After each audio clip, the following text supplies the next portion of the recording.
Bem-vindos a mais um episódio do No Friction, o podcast da Ivense. E hoje eu estou aqui com o Mauro, que é o diretor de desenvolvimento de negócios para a HID em toda a América Latina. E ele tem um foco muito grande na linha de controladores da HID. A HID faz um monte de coisa, é um dos nossos principais, o principal parceiro da Ivense hoje de equipamentos. E um dos equipamentos que a gente trabalha são as controladoras da HID, a linha Aero, a linha Mercury. Mas hoje a gente não vai ficar falando tanto de produto, a gente vai falar mais do conceito do uso das controladoras. E aí eu trouxe o Mauro aqui para ele dar uma elucidada, ajudar a gente a entender onde que entra esse negócio, do que se trata controlador e que cuidados que a gente tem que ter num projeto de controle de acesso quando a gente fala de controladoras. Mauro, brigadão, bem-vindo. Eu que agradeço, um prazer. É muito bom falar desse assunto porque ele precisa ser mais difundido. Eu vou começar fazendo uma breve introdução do porquê que esse assunto tem sido abordado, né? Na nossa indústria, em controle de acesso é muito comum, quase que a totalidade das ações comerciais elas estão olhando uma parte apenas do problema, né? Então, se procura vender uma ferramenta, um equipamento, mas poucas vezes se faz um exercício para entender qual é o impacto que aquilo tem no dia a dia do nosso cliente. Eu, particularmente, gosto muito da matéria de segurança. Eu, depois de 10 anos militando na tecnologia para segurança, eu resolvi me associar a ACES. Estou associado desde 2003. No ano seguinte, eu já peguei uma certificação, né, que é o PSP, o Physical Security Professional. Isso me ajudou muito a poder associar e a aplicação de controle de acesso com o dia a dia do nosso cliente, como é que ele pode resolver uma dor imediata e uma dor oculta e aplicar toda a teoria de segurança, toda a parte acadêmica de segurança nos nossos projetos. E eu vejo que, quando eu comecei, até uma anedota que eu gosto de fazer, quando eu converso com alguns velhos militantes do segmento. Né? É velho, tipo eu, assim. Não. Tem mais velho ainda? Rapaz, mais, né? Mais. Tem um em particular que outro dia eu estava num evento ao vivo e brinquei com ele, que quando ele começou em segurança, o responsável por segurança da minha indústria, por exemplo, ele se fosse uma fábrica, tinha sucata lá no fundo, do lado da sucata tinha um quartinho com o ventilador girando assim, era a sala do gestor de segurança. E isso, graças a Deus, evoluiu, não só evoluiu o papel do gestor de segurança, a importância dele dentro das organizações, como o profissional gestor de segurança também vem crescendo, evoluindo muito nos últimos tempos, de uma atividade quase que isolada, isso passou a fazer parte. Ficou estratégico, né? Hoje, segurança já é estratégia nas empresas. Né? Foi entendido não é só um custo ali. Exatamente, foi entendido como uma função super estratégica no negócio, né, nas operações dos usuários finais. E o gestor de segurança ele evoluiu nessa mesma medida. Então, hoje a gente tem cursos técnicos especializados, nós temos graduação, nós temos pós-graduação, tem mestrado, você pode fazer doutorado, tem alguns que já fizeram, já defenderam teses, mas eu ainda percebo que eles evoluíram muito na parte de gestão de indicadores, de organização de departamento. Tem algumas coisas que naturalmente são mais desafios mais cotidianos que eles se esmeraram em evoluir, como gestão de mão de obra. Essa parte de pessoas normalmente é o que ocupa a maior parte do tempo, né, de um gestor desse. Exatamente, como alocar, né, como colocar pessoas, orçamentos e tal. Tem uma parte que todo mundo adora, que até quem trabalha nessa área tem um pouco desse espírito que é a parte de investigação e inteligência. Todo mundo adora, não tem um que não goste disso. E aí, quando chega em tecnologia, o pessoal conhece mais de vídeo, com o hype da inteligência artificial aplicada nas analíticas de vídeo, isso aumentou o interesse, né? Então o pessoal se aproximou um pouco mais, se informa um pouco mais. E o controle de acesso vem só depois. O mercado de vídeo ele é muito maior também, né? Então ele naturalmente acaba ficando exposto a muito mais informação acerca de vídeo. Quando você vai numa feira de segurança, o vídeo domina, e controle de acesso você tem que procurar. Exatamente. Vídeo você vê para todo lado. Mas olha, o interessante é que, ao contrário dessa situação, por exemplo, em termos de impacto, o sistema de CFTV, se ele está sofrendo alguma anomalia, ele afeta pouco o usuário comum, né? Então, quem se incomoda com aquilo é o pessoal da própria segurança, que trata de chamar um técnico para fazer um reparo ou alguma coisa do gênero. O controle de acesso, qualquer falha é percebido a empresa por toda a população dentro de uma edificação. Se for uma empresa, é da pessoa mais humilde ao presidente da empresa. Todo mundo é impactado pelo controle de acesso. Então, ele é aquele elemento que está ali, quase que imperceptível, quase que faz parte do ambiente, né, com o qual as pessoas interagem, como a mesa, a cadeira, mas quando tem algum tipo de problema, alguma falha, isso no cotidiano, o impacto é geral. E também tem o seu impacto bastante forte na gestão de segurança, quando ele não opera corretamente, quando ele não aplica as regras de negócio da forma adequada, quando ele não entrega os relatórios, a auditoria da maneira esperada. Então ele impacta duas vezes. Ele impacta o corpo de segurança e impacta todas as outras pessoas que estão dentro de uma edificação. E recentemente não, assim, nos últimos anos, especialmente no tipo de projeto que a gente costuma trabalhar, impacta a operação muitas vezes, coisa que pode ter um impacto lá no faturamento do cliente. Se eu atrapalho o acesso de uma carga, por exemplo, ou uma coisa mais sutil, uma reunião executiva lá em que o visitante tem dificuldade de acessar, isso tudo tem impacto, não é só ali naquela circulação, no inconveniente, né? De fato traz prejuízo real para o cliente. Impacta até no valor da empresa.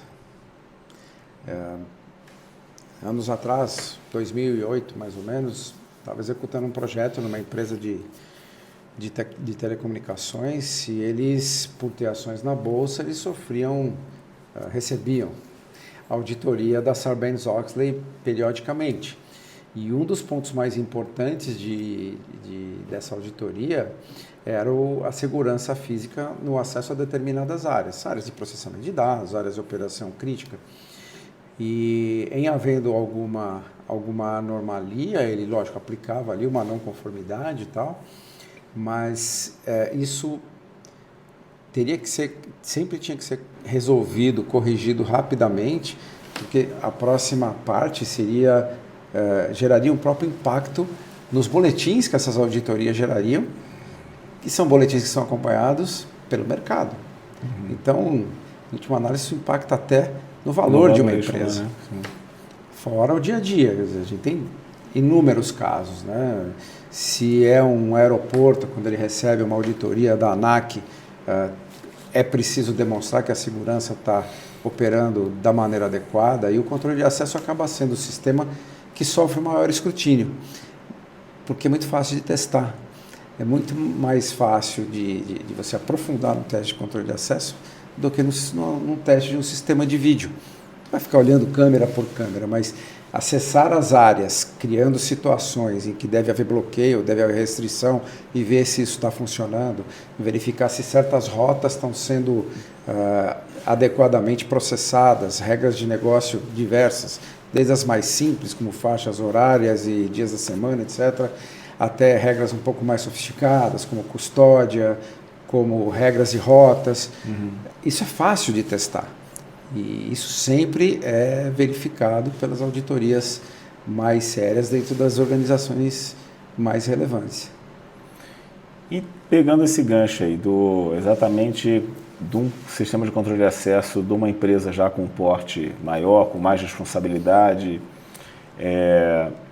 a gente tem esse monte de funcionalidade avançada que fica, como você falou lá no início, faz parte da paisagem, não é uma coisa que as pessoas que estão usando se dão tanto conta disso. E quando o sistema de controle de acesso começou, pelo menos o que eu me lembre, né, eu já faço isso já tem uns anos, o negócio começou ali com uma leitora lá atrás, código de barra, cartão perfurado, muito lá atrás, né? Mas falando algo não tão distante no tempo assim, o cartãozinho de RFID, carro-chefe lá da HID, que ela domina esse mercado até hoje, leitorinha e uma controladora. Então você tinha lá a controladora normalmente em algum lugar mais abrigado, dentro de um painel. Na época, lá no início era sempre dentro de um shaft, nem existia muito essa questão do ponto de rede na porta, era num shaft lá a controladora, puxava os fiozinhos para ligar a fechadura, ligar o sensor na porta, ligar a leitora, e você tinha o cérebro da coisa protegido. E tinha lá o sistema de controle de acesso rodando e tal. Então essas regras aí das rotas, do antidupla passagem, lá do anti-passback, faixas horárias e tal, estavam lá protegidinhas dentro de um shaft. Se você chegasse na porta, arrancasse a leitora, não ia acontecer, só não ia conseguir abrir a porta, mas se agora remotamente, por exemplo, o cara lá no software, alguém arrancou a leitura da porta, putz, preciso abrir a porta, o cara ia lá no software, dava um comandinho, o controlador abre a porta. E aí foi assim, funcionou assim por muitos anos, até que de uns anos para cá a gente vê um advento muito forte de equipamentos de controle de acesso, especialmente os biométricos, em que esse processamento ele vai lá para a porta, lá para a ponta, para a parte externa da porta, né?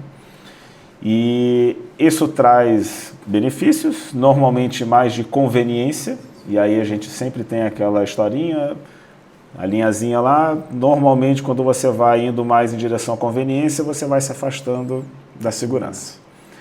E a gente vê que o pessoal começou a olhar muito a questão do custo e da conveniência, o custo não deixa de ser uma conveniência, então foram olhando muito essa parte da conveniência e foram abrindo mão de questões de segurança que quando você leva esse controle lá para a porta, para o ponto que você está controlando, né, o cérebro do controle lá para a ponta, você abre uma miríade de possibilidades de problema, de brechas ali. Eu queria que você, com a sua experiência, falasse um pouquinho. Você escreveu, aliás, o Mauro escreveu um artigo muito bacana lá no LinkedIn sobre esse assunto, recomendo que vocês deem uma olhada.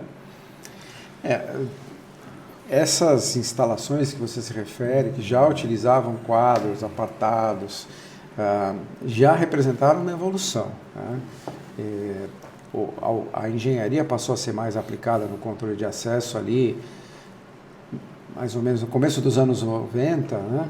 Mas o controle de acesso no Brasil ele nasceu de uma forma interessante, porque a gente vivia uma época de muita restrição para importação, a gente estava debaixo de uma lei que era conhecida, apelidada de lei da informática na época, então havia uma série de barreiras e custos, etc. Então era inviável você importar produtos. E a indústria nacional não via volume suficiente para investir nesse segmento.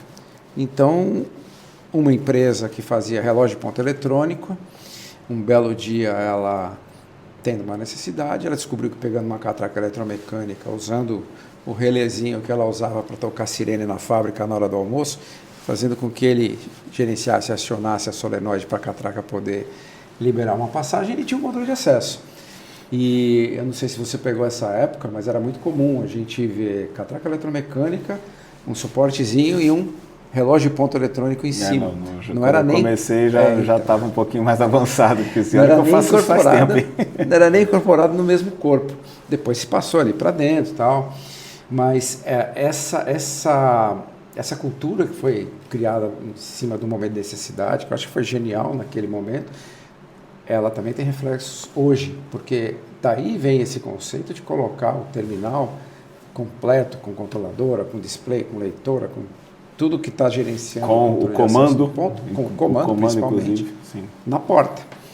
Então, tem uma parte que ainda é assim, né? E a questão de aplicar mais engenharia, de você seguir normas de instalações elétricas, seguir manuais de melhores práticas, separando a parte de comando, a parte de gestão, do acesso ao usuário de uma maneira otimizada e mais, né? Também colocando ali instrumentos para saber se alguém tenta acessar fisicamente uma controladora.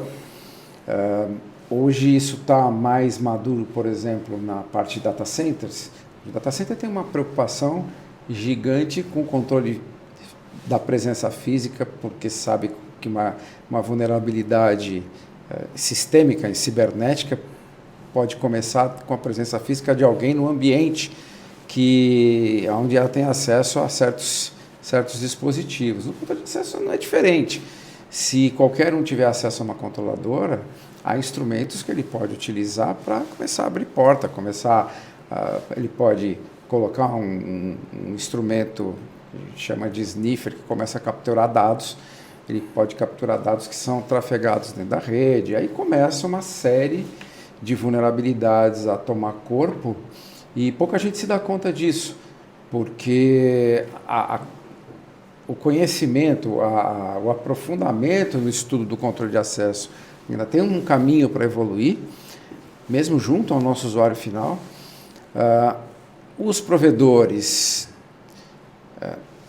por conta de necessidades, eu creio, né, não colocam na sua agenda ajudar o cliente numa análise mais aprofundada. Às vezes eles nem têm essa condição, não tem nem esse repertório. E então nós nos deparamos com inúmeras situações de claras vulnerabilidades. O que acontece é que um sistema de segurança ele é composto por vários elementos. Eu gosto de usar a metáfora da corrente, né? Tem vários elos e essa é um paradigma tanto da segurança física quanto da lógica. Você tem um sistema que representa vários elos ali, gerando uma camada de proteção, ou um programa de segurança com várias camadas de proteção. Se um elo dessa corrente estiver fraco, não estiver adequado, a força que essa corrente tem como elemento protetor é equivalente ao elo mais fraco. A régua sempre vai ser nivelada por baixo ali. Exatamente. Você estica a corda, a corda sempre arrebenta do lado mais frágil, é aquela corda que a gente estica e vários elementos dentro do sistema de controle de acesso podem representar esse elo fraco ou esse ponto mais frágil da corda onde vai arrebentar. E esse aprofundamento acaba não acontecendo quando se desenha projetos. Não posso generalizar, existem exceções, mas a grande maioria ainda não se aprofunda nesses elementos. E então é uma série de cálculos que é preciso fazer para saber se aquilo que você está procurando proteger, as perdas que você está tentando evitar, os ganhos de gestão que você está almejando estão adequados ao investimento que você está fazendo. Às vezes a economia te tira vários desses elementos e você não enxerga, ou o cliente não enxerga. Então, o meu mundo ideal é onde as vendas possam ser, de fato, consultivas, muito mais numa atitude de auxiliar e de compartilhar o lado nosso de prestador com a visão do tomador, que é o cliente que conhece melhor esse negócio, e dessa troca saírem desenhos de sistemas de segurança mais eficientes. Eu vejo que uma coisa que acaba norteando muito projetos de controle de acesso é exatamente pelo fato dele estar presente onde as pessoas passam, ou seja, ele é visto. Os projetos muitas vezes começam com a questão estética da coisa. Então, o cliente faz um projeto lá com um bloqueio maravilhoso de dezenas de milhares de reais, coloca lá um terminal de reconhecimento facial top e tal. Pronto, para ele eu já tenho um baita no sistema. Aí, como que aquilo ali está ligado e como é que as coisas estão acontecendo por trás para de fato o controle ser feito, como você comentou, muitas vezes vai ver depois. Ou depois que dá algum problema, que eles vão ver, putz, esse negócio não ficou tão bem feito. A gente precisa ajudar nessa hora, né? Porque é muito bacana. De certa forma, pode até haver uma valorização, por exemplo, num edifício de escritório de alto padrão, ter uma catraca bonita na recepção. Algumas chegam a bater nos 3 dígitos de milhares, né? E só que às vezes, se está aplicando uma solução de controle de acesso desse tipo, usando credenciais vulneráveis, que são facilmente clonáveis, por exemplo. Quer dizer, está economizando demais num ponto que nem é tão relevante, às vezes, no custo, dependendo da quantidade, valorizando uma parte estética, mas deixando a verdadeira função, o verdadeiro propósito daquele sistema para trás. E eu acho que a comunidade toda, mas precisa também partir de nós, que somos prestadores, levar essas informações e ajudar o nosso cliente a ter essa visão. Ele tem muitas matérias para se preocupar. Ele tem inteligência, investigação, mão de obra, ele tem os outros sistemas eletrônicos, e nós somos especializados em controle de acesso. Então, a gente precisa exercer esse papel que é bastante relevante para sermos elementos ativos no processo de subir a régua dos sistemas de controle de acesso, mas isso requer aprofundamento da nossa parte, mais estudo da nossa parte e uma mudança, muitas vezes, de atitude que não permite que se trabalhe com o desespero de fechar um negócio, de empurrar meu produto para o cliente. Então, isso acontece muito, a gente conhece alguns casos até icônicos, né, de edifícios inteligentes até, com sistemas de automação predial de primeira linha e tal, e que tem uma vulnerabilidade desse tamanho no controle de acesso. Eu gosto de fazer uma brincadeira, que na verdade não é uma brincadeira, é um fato. Eu gosto de desafiar, assim, quantas vezes você vai num local que tem um leitor biométrico numa porta e você vê que tem um sensor controlando a abertura dela? Mais de 9 entre 10 vezes a resposta que eu ouço é, não tem.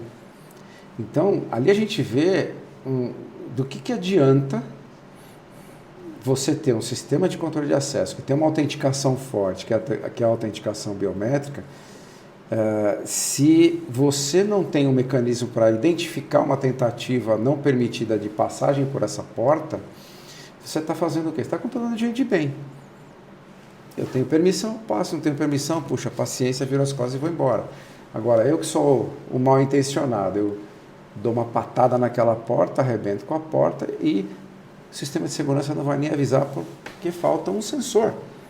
Isso sem falar, né, que na maioria das vezes, quase sempre, né, o componente de controle está do lado de fora. Principalmente quando a gente usa biometria, a grande maioria, não são todos, mas a grande maioria dos modelos de controladores biométricos, com a leitora embarcada, tem tudo ali naquele gabinete. Então, você pode acessar os relés ali que vão comandar a porta. Você fecha um curto, corta a alimentação do eletroímã, a porta está aberta. Ninguém sabe nem como isso aconteceu. Não tem um sensor e não tem uma proteção aos elementos de comando. Isso coloca toda uma solução de segurança que às vezes tem um software de primeira linha, tem um CFTV de última geração, catraca linda, catraca linda, e por causa, às vezes, de um sensor de, sei lá, R$50, que não é colocado, toda a segurança que se espera dessa corrente, ela vem com esse elo extremamente frágil. Então, aí agora, para quem está nos assistindo, queria entrar um pouquinho com você, Mauro, nas questões do que é perdido quando a gente, de fato, né, a gente mais no detalhe prático ali, para o gestor de segurança, o gestor de TI, quando você não faz o desenho bem pensado e você deixa esses elos fracos na cadeia ali de controle. E uma das coisas que vai enfraquecer essa cadeia é exatamente não usar um controlador. Só que não é tão simples, eu não diria que é tão simples, você apoia um controlador que resolve seus problemas. Porque a gente tem que olhar por pelo menos dois vieses. Um é a questão da segurança de fato. Então, tem questão de cibersegurança, tem questão de segurança física mesmo, segurança de rede. E tem a parte de resiliência do sistema. Então, o servidor do controle de acesso, a rede do cliente pode dar algum problema. E, num caso desse, como que fica o funcionamento do seu sistema de controle de acesso? Você pode ter um sistema com múltiplos sites, que você perde o link de rede, você tem que fazer uma manutenção do servidor, atualizar o Windows lá do servidor. e aí como que o sistema vai operar nesse momento, levando em consideração, por exemplo, as regras que você comentou. Putz, eu tenho uma regra de rota aqui que o cara tem que seguir, ou uma regra de dupla custódia que tem que ser seguida, ou validades, ou o anti-passback, ou uma lotação de um espaço, uma sala de segurança, por exemplo, que não pode ficar vazia, ou um data center que não pode entrar mais do que X pessoas.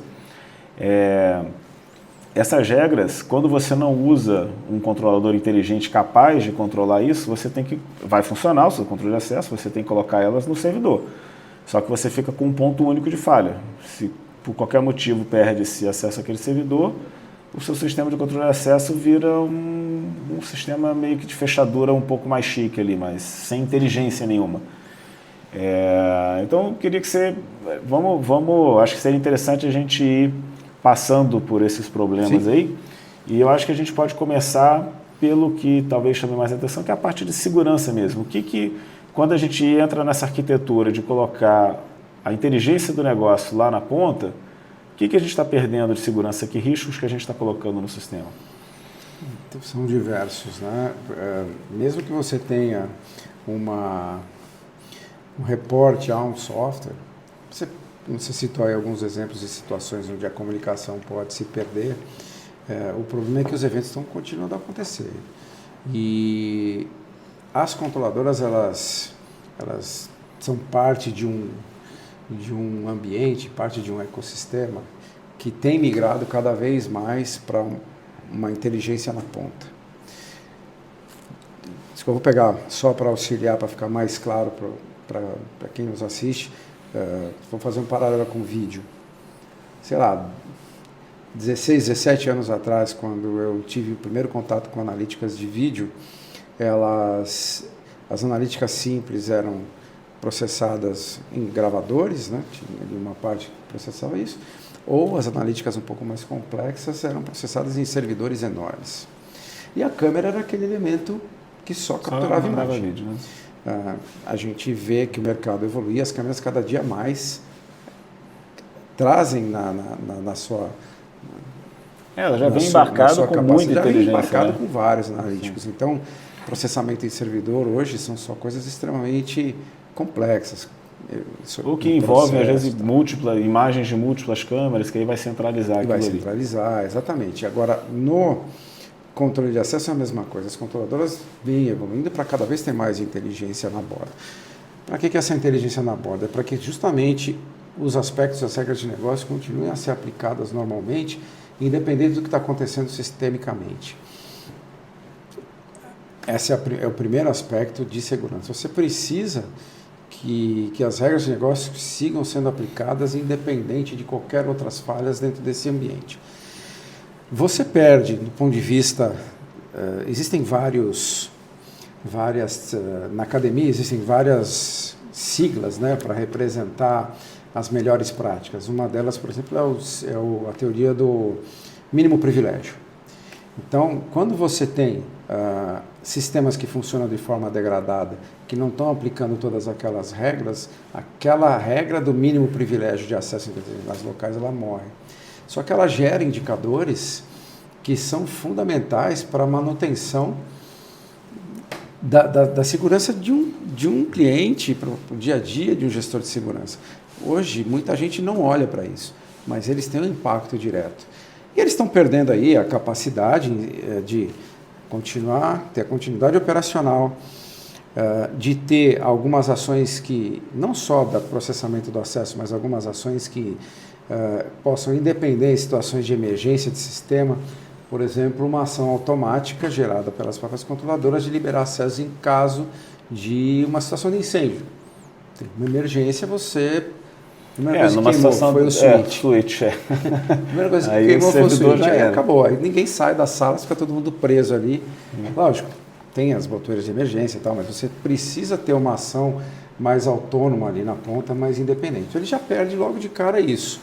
E perde a capacidade de aplicar certas regras que são fundamentais. Você não constrói uma solução de segurança em camadas, que é a teoria mais comumente usada, né, que é a proteção em camadas, da periferia para dentro aumentando o grau de proteção onde estão os ativos, aquilo que vai representar o centro desse círculo. Você não faz tudo isso para perder a condição de continuidade e para perder a condição de aplicar regras que garantam que a eficiência, a aplicação desse desenho. Por exemplo, na implementação de regras, na implementação de rotas, perdão. Você não vai, por exemplo, permitir que uma pessoa tenha acesso a 2 áreas restritas em sequência se ela não tem uma entrada registrada na periferia, no ponto mais periférico de controle. Sem as controladoras você perde essa capacidade de gestão. Você precisa gerar alarmes independente de sistema. Esses alarmes podem chegar... Eu tenho, por exemplo, cases onde eu atuei, onde foi necessário colocar quadros sinóticos físicos por conta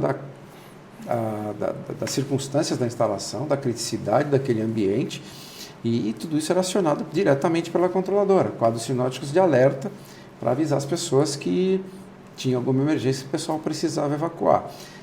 Isso não acontece só nos ambientes mais críticos. Aqui a gente está pensando em aeroportos, mineração, esses ambientes petroquímica, que são mais sensíveis, mas na mesma proporção, outros ambientes que estão sujeitos a outros tipos de vulnerabilidade também dependem da controladora para ter uma eficiência na sua operação de segurança. Nós temos alguns casos, inclusive tem casos na mídia, de colocação de sniffer na rede, ali onde tem a leitora, a controladora da controladora para a rede dentro do cliente, onde se colocou equipamento ali que escuta o que está trafegando ali. E com isso, uma pessoa minimamente instruída nessas coisas, ela consegue simular, por exemplo, que ela é uma controladora. Entrou na rede, ela consegue simular que ela é uma controladora. Fazendo Mas isso... isso no caso de uma controladora, que é a maioria do mercado, que com baixo grau de segurança cibernética. Né? Exatamente. Esse é um ponto importante que, assim, não é só a questão, vamos usar uma controladora, mas especialmente no mercado nacional, como a gente evoluiu muito, os fabricantes aqui o Brasil, né, é um país que tem uma variedade muito grande de soluções de controle de acesso, sei lá, dezenas ou centenas, dependendo das verticais aí, mas a gente foi crescendo tudo com a lógica muito em cima do servidor, com pouca inteligência no controlador. A ponta normalmente meio burrinha ali, então na hora que o servidor cai, ela faz o básico do básico ali, só para não deixar a porta trancada. Checa uma lista de permissão. Com uma lista lá, ou no máximo uma data de validade e tal. Só que aqui a gente está falando de controladores que no mercado brasileiro eu desconheço até algum que tenha, é um conceito que vem mais de fora, que é você colocar toda essa resiliência que você descreveu na ponta. Então, só que os desafios que a gente tem aqui no Brasil são os mesmos que tem lá fora. Né? Culturalmente, muito por conta de custo e tal, ou por falta de informação mesmo, a pessoa só no custo e sem pensar nas consequências, criou-se tem muito projeto com essa arquitetura fragilizada aqui. Né? Então, acho que é um recado legal que a gente deixa para quem está nos assistindo, tem que pensar, pode ser que na sua operação lá não vai fazer diferença nenhuma, você esteja realmente só controlando pessoas de bem, você só quer organizar um pouquinho ali a coisa. Mas se de fato você tem coisas importantes a proteger, isso pode ser dado, pode ser algo de fato de valor físico, pode ser a sua reputação, às vezes a experiência do seu funcionário, a experiência do seu visitante, é interessante dar mais solidez ali, mais resiliência para o sistema. E aí entram exatamente controladores, né, como a gente trabalha lá, tem a linha Mercury, a linha Aero, que tudo isso que a gente falou aqui você consegue trabalhar na ponta e tirar a dependência do servidor para coisas que de fato são importantes. O servidor vai lidar com coisas ali, mais talvez de uma operação, uma regra muito customizada, se bem que agora até as controladoras mais novas a gente já vai em breve conseguir colocar regras muito customizadas também rodando na ponta. E quando a gente opta por colocar um sistema só com o terminalzinho lá na porta e mais nada, a gente deixa em aberto isso tudo aí, né? Então, acho que esse seria o recado, né? É bem isso, são vários elementos. Um simples ato de requisitar um acesso a um local envolve vários elementos que são cadeias de vulnerabilidade. Então, o primeiro está na mão da pessoa, que é a credencial, que é a chave, ela não pode ser clonável. A transação entre a credencial e a leitora também é um ponto de vulnerabilidade que isso pode ser capturado. Então, isso precisa também ter uma seguro. Criptografia. Da leitora para a controladora, existe o protocolo OSDP, hoje já na versão 2, porque a versão 1 já não tem mais a mesma a gente ainda vai criar mais conteúdo de OSDP, que esse é outro ponto também que ainda está bem pouco divulgado no Brasil. O OSDP ele implementa uma criptografia para impedir que alguém leia o número que a leitora está interpretando da credencial e se passe pela credencial. Sim, não adianta nada você ter um cartão não clonável, um protocolo de segurança não corrompível, mas aí depois o dado vira um dado limpo, sem criptografia. Uma sequência de zeros e uns ali que qualquer um pode reproduzir. Que é o elo fraco, né? Um elo super fraco. Esse é o segundo corrente. elo. Aliás, esse é o terceiro elo, né? Tem a própria credencial, tem a transação credencial-leitora, tem a leitora controladora e depois tem da controladora para dentro, porque a controladora hoje, acho que eu nem sei se ainda existe projeto em que a controladora não esteja direto ligada na rede. Ela está dentro da rede. Por mais que você tenha regras, roteamentos dentro da rede, ela precisa interagir com outros sistemas. E se você conseguir invadir a controladora, é como você invadir um computador. Você consegue chegar no mesmo nível de dano que um invasor consegue chegar invadindo qualquer computador. Então, só um exemplo de como a gente tem bastante caminho aí pela frente. O SDP, que é o protocolo seguro entre a leitora e o controlador. Muitas vezes o cliente ouviu uma palestra, fez um curso, entendeu a importância disso, contratou. Aí chegou na hora de implementar, o técnico da integradora não sabe. Ele chegou lá na hora de instalar, ele não sabe instalar o SDP. Ou ele está com pressa, que exige um pouquinho mais de critério, e aí ele instala num protocolo I que é totalmente vulnerável e vai embora. E como é que o cliente verifica isso? Não, a gente não verifica. Então, eu acho que nós precisamos trabalhar tanto na especificação, como auxiliar os nossos clientes também a ter uma metodologia de comissionamento, para que ele se certifique de que aquilo que ele especificou efetivamente foi aquilo que foi entregue. Isso ainda está muito frágil e é nosso papel ajudar nessa evolução também. Porque prometer na hora de vender, todo mundo promete.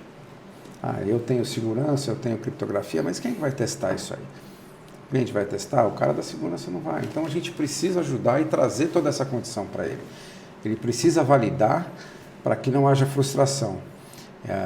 Eu acho que existe ainda, não tenho nenhum número auditável para te dar, mas eu acho que ainda existe um grande número de sistemas de controle de acesso funcionando no Brasil, onde o cliente acaba se conformando e não tem 100% do que ele quis contratar, ou do que foi prometido para ele. Sim. Isso a gente pega isso todo dia. Então, chega um momento que ele acaba cansando de tanto se desgastar, de perder tempo em brigar, e acaba aceitando ali 90%, 80%, 70% do que ele pagou para ter. Muitas vezes é bem menos. Mas assim, Mauro, esse assunto aqui vai longe. Precisa de uns capítulos de novela. O grande lance é assim, na hora de, que a gente vai falar muito aqui no No Friction, na hora de escolher o seu controle de acesso, de contratar o controle de acesso, não pensa só, eu quero uma catraca bonita, eu quero uma cancela rápida, eu quero um facial daquele bonito que eu vi na feira. Vai muito além disso para fazer valer o investimento que você faz ali no controle de acesso.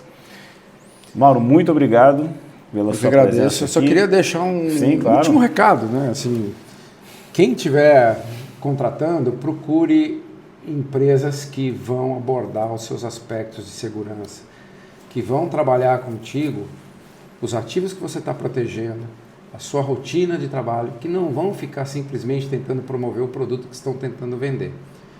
Já vai ser o primeiro e mais importante filtro que você vai aplicar para não cair em armadilha. Isso aí. Pessoal, obrigado mais uma vez. Até o próximo episódio do No Friction.